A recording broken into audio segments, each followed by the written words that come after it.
world number 1, Jannik Sinner versus Taylor Fritz in the U.S. Open final.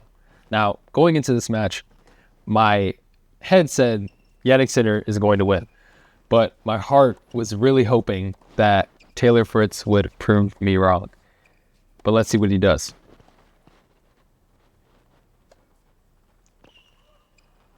Now, going into this match, Jannik Sinner had a combined total of around 14 hours of on-court playtime throughout the tournament, while Taylor Fritz had around 15 and a half hours on court. Additionally, playing a 5-set match against fellow American Frances Tiafoe about 2 days ago. So the fatigue advantage is on Jannik Sinner's side, as we see him starting strong in the first set. And yeah, generally speaking, in winning the first set typically gives you the rest of the momentum you need to win the match. But maybe Taylor Fritz can prove us wrong today. But so far, it's not looking like it. And it looks like, unfortunately, he's going to get broken on his own serve to lose the second set. He's keeping the ball in play, but Jannik Sinner is he's controlling most of it. He has most of the control down the line. Fritz can't get to it, and that's set. Makes sense. I think that's how it gives you the Sinner basic principles. It's hard for Taylor Fritz to play someone like this. It really is. Jannik Sinner, a lot of power, able to move the ball, move Taylor Fritz side to side. Movement is not one of Fritz's strengths. He's used to moving his opponent around rather than being moved like that. Except Jannik Sinner doesn't allow him to do that all match. So, which is why it looks like Sinner's coming away with this. Taylor Fritz going up in the third set.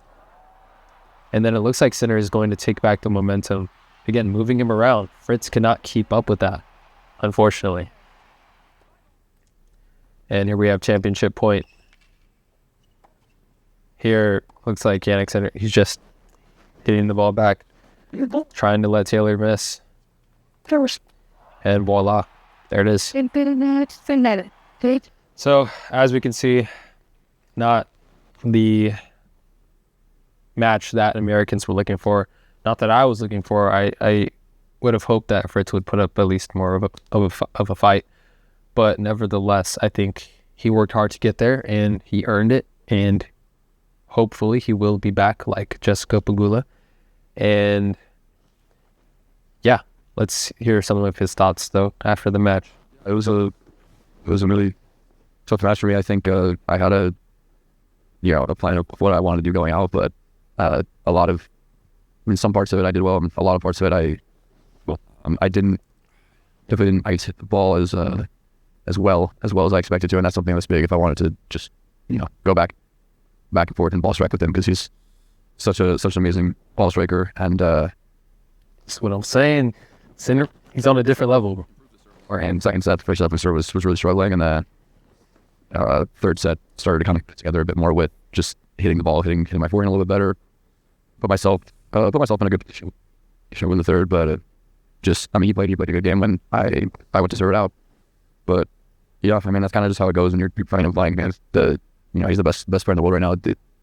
My A is not working. The plan B that I fall back on, would normally be just like bringing everything in, being a little bit safer, grinding it out, and that works along with my serve against some other, a lot of other players. But against him, when I tried to kind of bring it down, not be as aggressive, and he's just gonna bully me a little bit too much. So it was tough that against my plan A wasn't really working for me until the third set I started kind of getting like. Thank you. One question each. Yeah. Notice how he said, typically I'm playing more safe. I'm able to bring it in more and just rely on my serve and hitting the ball in. But against Sinner, it did not work. And that's what it is, man. That's when it comes to being he's world number 1 for a reason.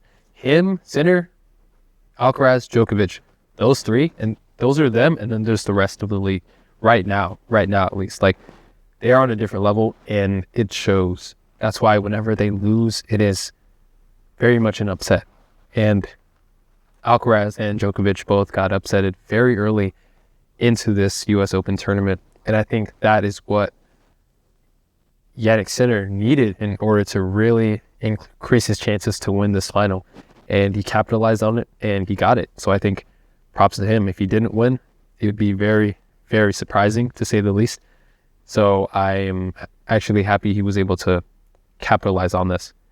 And we could actually hear some of his thoughts right now. I should drop the BBC. Quite unusual to win the first and second Grand Slam in the same year.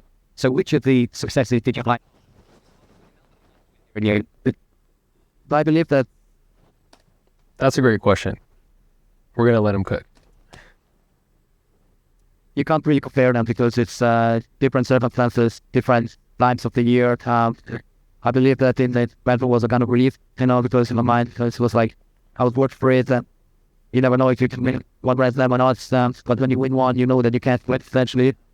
Here was difficult. Jeez, all slow. Reach my answer that easy.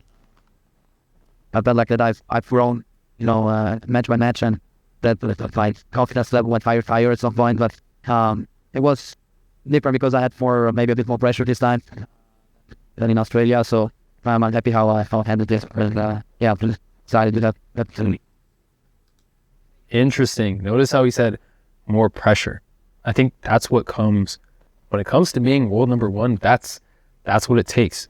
High ranking equals high pressure is typically how it looks like. And even though this was higher pressure, that made it much more harder for him in a way, which is interesting because from our outside view of the player, we think, oh man, Djokovic gone, Alcaraz gone, it should be easy cake. But I think for him, it was like the standards were higher since he's world number one. That's the weight that comes with that. But I'm glad he was able to capitalize on that. Some people were going to say, Djokovic wasn't in, Alcaraz wasn't in, so whatever, doesn't really count. But they played, they lost. Olympics may have played a factor. They played in the Olympics while Sinner did it. So yes, maybe that played a factor, but I think it's all a part of sports.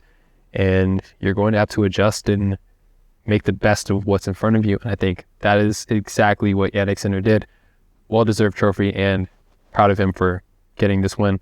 And he'll definitely be back for many more wins in the future.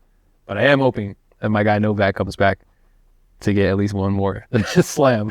He did get the gold medal, so yeah. But looking forward to that and many rivalries to build on from here because it's looking good for the future of tennis.